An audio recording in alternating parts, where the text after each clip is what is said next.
it's Hayley here and I'm back with another career video, and this one may be super interesting for all those business or commerce students out there who are wanting to get into consulting, because today I'm going to tell you the story. I'm going to be speaking about my entire process from sending the application in into landing the offer, but I'm going to try redact some of the more sensitive details. For those that don't know, consulting falls into tiers of eliteness or prestige. So you've got your big four like PwC, Deloitte, EY, KPMG.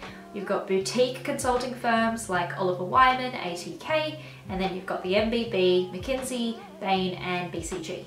Now, this experience was also back in 2017, which is 4 years ago now, which is totally crazy to me. I was in the middle of doing commerce, I was doing case comps, and I was swept up in this pathway of consulting. So just a couple of disclaimers here. Keep in mind the process is always evolving. Maybe what I went through 4 years ago is already outdated, or they've increased their quality bar since then. For example, I know the year after I joined, they actually introduced a PST, which is a problem-solving test, as part of the process that I didn't have to do, and that is just another way to scale their ability to cut even more applicants throughout the funnel.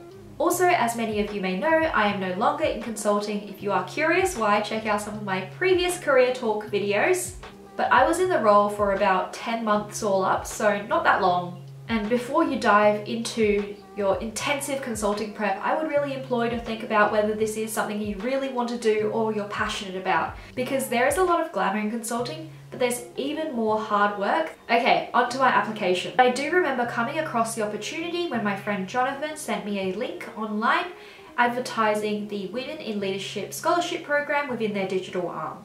I was really not thinking too much about consulting at the time. I had just received an internship offer from Atlassian, and I had also interned at Google the year before, so I was really hoping for a return offer at the time. But I decided I would just apply at the time, see how it went. I did have some thoughts about consulting in my future because we had a family friend who was super high achieving and she had ended up as a consultant at the same company. So my mum also influenced me a little bit to follow in her footsteps. I also feel like there was quite good timing with this because the digital arm of the firm was still quite small and they were scaling really quickly at the time. So I felt like it was a really good fit for me and my background instead of going into the generalist pool. My profile at that point was I had done a couple of internships. So I had done CBA, Google, I had part-time at Uber, a couple of startups. I was on the Dean's list. I had won a few case comps. I had co-founded a Women in Technology Society with my friends the year before, and also tried starting my own side business. So actually reflecting back, I'm kind of like, wow, I actually did a lot. I had a pretty good profile at the time. I sent in my resume, my cover letter, and I think there were some application questions. Reading back on some of it, I think my cover letter was a bit cheesy and kind of cringe, but I could totally do like a read aloud of my cover letter in a different video if you guys want. So from there, I was then invited to the interview stage. And the awesome thing about most consulting firms, I think, is they will assign you an interview coach to help you practice and prepare as much as you can ahead of time. The interviews would then comprise of 2 rounds, the first round being 2 interviews with interviewers who are at associate or a bit senior level. And then the second round would be 3 interviews with partners from that area of the firm.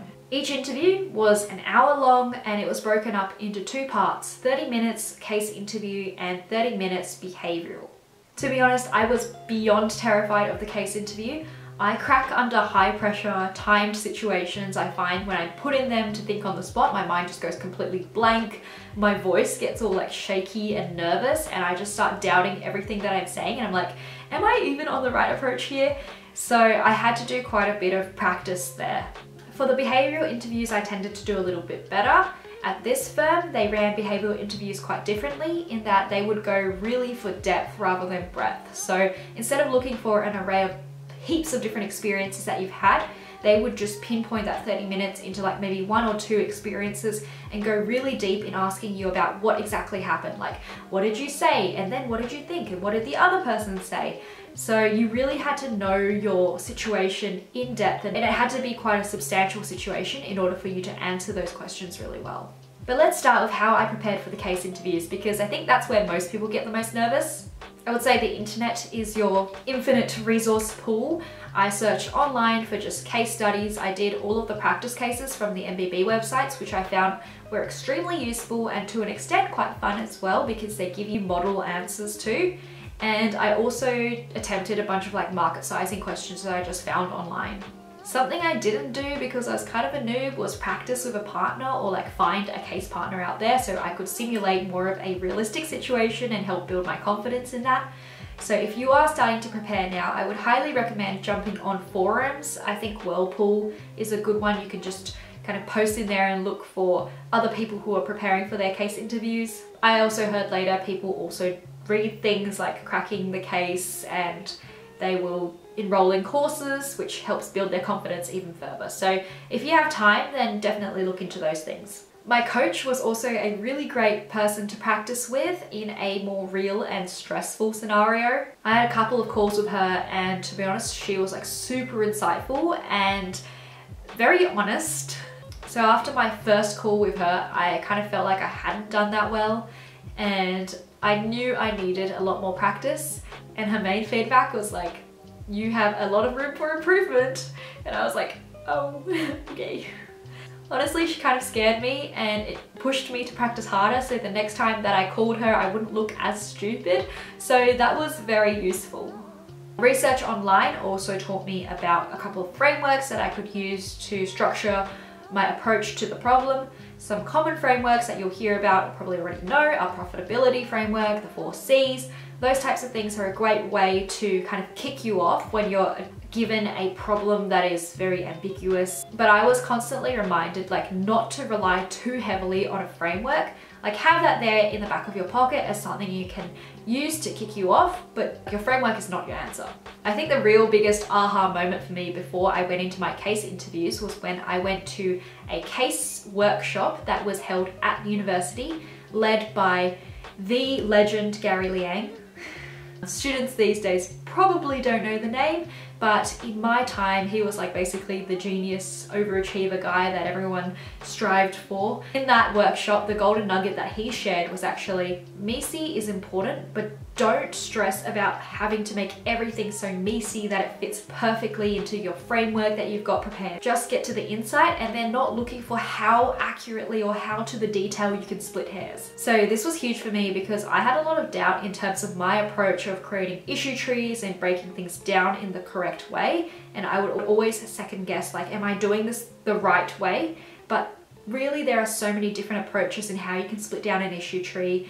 It's never like one single right answer. And that relieved my stress and enabled me just to focus on using the tree as a means to getting to my insights, as opposed to really worrying about, did I get these buckets right in my tree? So yeah, thank you, Gary. Then interview time came round and I was super scared. My first interviews were in the office. One was in person and then the other one was remote while I was in a meeting room, which was kind of bizarre. And in the first interview, I felt like I already kind of messed up a bit because I got to the maths portion of it and I was looking at the graph on the piece of paper and it kind of looked like a matrix, and I never done matrix or matrices in high school math. And so I like looked at it for a really long time and then I was like, honestly, I don't really know. That was my answer and I was like, that's bad. That sounds bad, right? My second interview in the case section went a lot better. I remember it being about SMB who did construction work or something like that. And yeah, it was really interesting. I felt like I got through it pretty well, so yeah, it was good. And then both of the behaviorals had gone really well. So how I had prepared for that beforehand was I created a list of all the different experiences that I could talk in depth about. And this way I could basically apply or pick or mix any of those to the question that the interviewer was asking me. I found most of the behavioral parts were somewhat along the threads of like, how have you demonstrated leadership in a team that was facing challenges? So it was always around those key aspects. And then I ended up getting the call up for the second interview, which I was, to be honest, quite surprised by because of my first case interview. And so I had my second round interview scheduled 2 on a Friday and then the third one on the Monday after. So on the Friday, I went in, I spoke to the associate partner and also one of the partners of the digital practice, and they would actually end up being super present throughout my internship and my grad, and I really liked both of them. So they were super cool. I had been warned beforehand that my first interview was going to be pretty tough. The associate partner was like this super genius guy, and to an extent he really enjoyed giving hard questions that people would struggle on, and then when they give the wrong answer he'd be like, aha, I got you. The case that he gave me was about 3D printing. In one part I do remember him asking me about like which industry this 3D company should expand into for further growth. And I was just like going through the different verticals that I knew and eliminating them, being like, electronics, no, like education, no, probably not, health, maybe not. And I just remember he'd be like, oh, no? And he'd like have this grin on his face as I was getting like further and further away from the right answer. But it actually did turn out to be in health, more specifically in biomed for printing prosthetics at a cheaper cost, which when I was thinking about health, I wasn't thinking about that. Once we got to it, I was like, that was so obvious. Anyway, my second interview went way better. I think it was probably the best of the lot. It was with the partner in digital, and he gave me a very classic like profitability case. So I was like, I've got this. I've practiced this so many times. I passed it with flying colors. And then at the end, the partner was like to me, I see you've practiced a lot of profitability cases.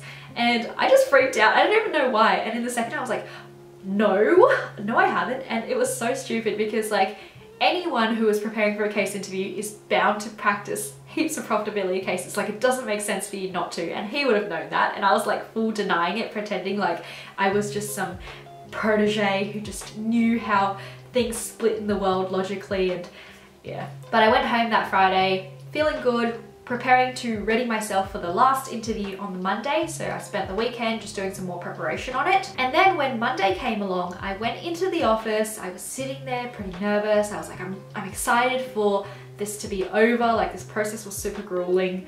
And so I was just waiting for the last partner to come and interview me in the morning. And when he first came around, the first thing he said to me was congrats. And I was thinking, oh, that's really nice. He's saying congrats for getting to the final round. And so I just like got up and followed him into the meeting room to do the interview, and he sat down and he was just like no papers in hand, just sitting expectantly, and I was like sitting just as expectantly back, and I was like, and then he was basically like, so do you have any questions for me? And I was like, yeah, like are we gonna do a case interview now? And he was like super surprised because he just went, oh, did they not tell you? Like, we decided to give you the offer after last Friday already. And I was like, no one told me this. And it was really exciting, to be honest. And he just asked like, do you want to do a case interview? We could do one if you want. And I was like, no, I don't want to do a case interview. And yeah, it was a very exciting moment. That's the story of how I got my offer as well, which is super unexpected. And we just spent the rest of that half hour, I think it was a half hour or something, just having a chat. I got to ask him a bunch of questions about what to expect and his experience in consulting and his experience before that. So it was really, really nice. And in my mind the whole time I was like so excited. I was like, oh my god, I did it. How am I going to tell my mum? And then after the interview, when I was heading home, I did actually end up getting a call from the partner from the Friday who interviewed me, and he was like, oh, sorry, I forgot to tell you that we decided you didn't need a third interview. Like, we already decided to give you the offer after the Friday and you didn't need to come in. And I was like, I already came in. And I did feel like it was a really nice surprise for me. I know some people are going to think like, oh, that was, you know, poor organization, that was sloppy, whatever. I didn't mind. It was more surprising. It made the experience 10 times more memorable because I think back on it and I'm like it was totally unexpected. And yeah, it just made the moment sweeter, to be honest. Yeah, so that was the story of how I got a job at an MBB. As you can see, it was a real roller coaster of a ride. There was a lot of stress, a few fuck ups, and you can tell like I didn't do perfectly in my interviews. So if you are going through the process now, prepare hard, do your best, but please don't beat yourself up or stress too much about doing everything perfectly. After landing my internship, I did end up doing 3 months and then getting converted to a grad, which was awesome. But how I did that is a whole nother story, so if you are curious about it, I can make another video, part 2. But all in all, hope you enjoyed this video. Make sure you like, comment, subscribe, and share it with your friends. And yeah, let me know what other kind of career stories or things that you want to hear from me. And good luck to everyone who is preparing for internships, grads. You know, it may feel like life is very, very stressful at the moment. I can only say the stress just increases after you come out of uni. No, it'll all get better soon. Don't worry, it's not the end of the world. I will see you later in the next video. Bye! Smiling every day with Haley.